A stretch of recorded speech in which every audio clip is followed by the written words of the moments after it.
This secret kept her awake at night for 20 years, but now she can finally reveal it to the world. Our next guest is someone you may not know by name, but you definitely know her face. For 2 decades, she was one of America's most beloved actresses, starring in huge hits like Pretty Woman, Runaway Bride, and the blockbuster Nobody's Perfect. But then, just as suddenly as she rose to fame, she disappeared from the limelight. So, what happened? Well, that's what she's here to tell us. Welcome to the show, Julia. Thank you so much for being here. It's great to be here. I mean, it's funny. I think about this. I did, some pretty big movies. Pretty Woman was a huge movie. Nobody's Perfect was a huge movie. And then, all of a sudden, I wasn't doing that many movies anymore. And there's been a reason for that. There's something that I've been keeping a secret for 20 years, which I'm now ready to share with you. Okay. And that is? Well, that I had a baby 20 years ago. Oh my God. Wait a minute. You had a baby? Yeah, I did.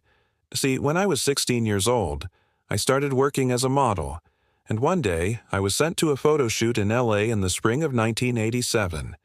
I flew out to meet up with these photographers who I had never met before. They picked me up in this limo and took me to this hotel room where they said we needed to have a meeting.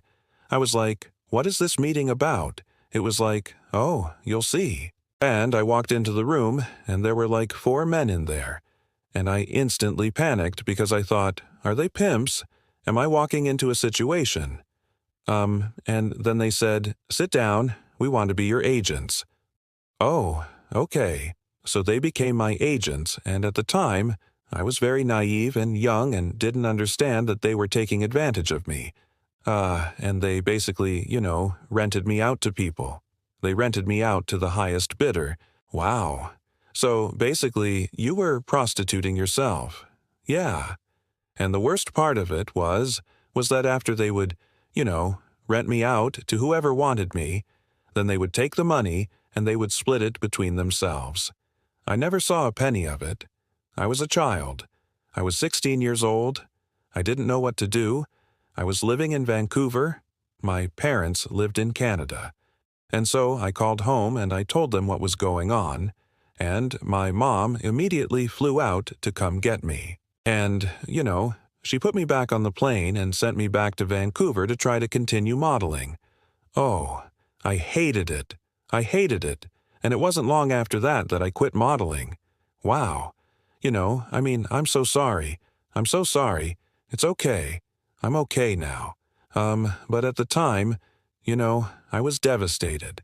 I felt like I was only 16 years old. I felt like a prostitute. I felt like I didn't have any value. I felt worthless, and I really struggled with that for a lot of years. And so I started seeing a therapist to help me work through those issues. And I remember sitting in the therapist's office. She asked me, why are you here? Why are you in therapy? And I said, I don't feel good about myself. And she said, well, why do you feel bad about yourself? And I said, well, I don't have any value. And she said, why do you feel you have no value? And I said, well, these people rented me out. They treated me like I was nothing. And she says, well, let me ask you this. Did you enjoy it? And I said, yeah, I did. I liked it. And she said, well, then you're a hooker. And I said, no, I'm not. I'm a model. And she said, no, you're not. You're a hooker. If you're renting yourself out, if you're going to these photo shoots and you're doing these things for money, then you are a prostitute. Prostitution is prostitution. It doesn't matter what you call it. And she was right. I was a prostitute. And so she helped me come to terms with that and accept myself for who I was, and I was able to move forward with my life. I went on to college. I got married. I had a baby. But, I always felt guilty about it. I always felt like I had betrayed myself. And I couldn't talk to anybody about it. I didn't even tell my own family what had happened to me because I was so ashamed. Well, thank you for sharing that. I mean, that is an incredibly brave thing to do. I commend you for that. That is incredible. And, obviously, I'm sure that was a very difficult experience for you.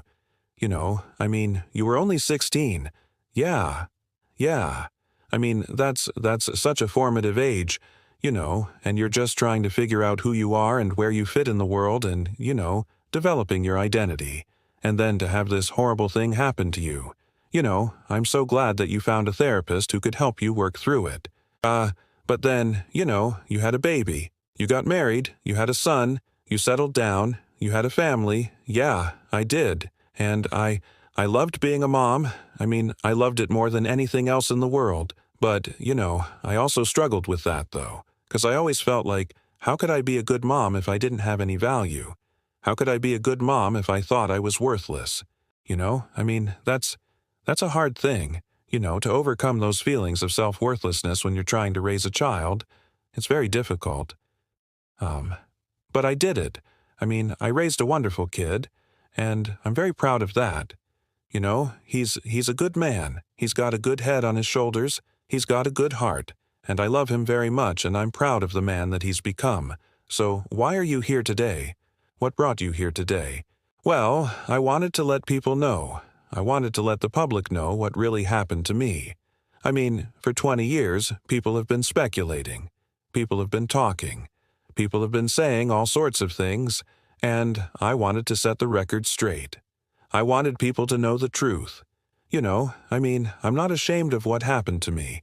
I'm not ashamed of who I am. And I want other people to feel the same way. I want other survivors of sexual abuse to feel the same way. I want them to know that it's okay to talk about it. It's okay to be open about it. It's okay to be honest about it. And I want them to know that they're not alone. We need to start talking about this stuff. We need to start helping each other. It's not okay what happened to me. It's not okay what happens to anybody who's a victim of sexual abuse. But the more we talk about it, the more we can help each other. The more we can understand that we're not alone in this. And that's why I'm here today. I admire your courage. I think it takes a lot of courage to come forward and share your story. It does. I've been struggling with this for 20 years. And I've finally reached a place where I feel comfortable sharing it. I think it's important for people to know that it's okay to take your time. It's okay to wait until you're ready. It's not easy to talk about. It's not easy to open up. But once you do, it's very freeing. It's very liberating. And I hope that my story can help other people. So, again, I want to thank you for having me on the show. This was a very difficult interview to do. It was very emotional for me. I cried a lot during this interview. Yeah, it's a lot. It's a lot to dredge up these memories. But I think it's important. I think it's important for me to share my story so that other people can heal too. Julia, thank you for coming here. Thank you for being so brave. Thank you for being so open and honest. And thank you for sharing your story with the world. Thank you.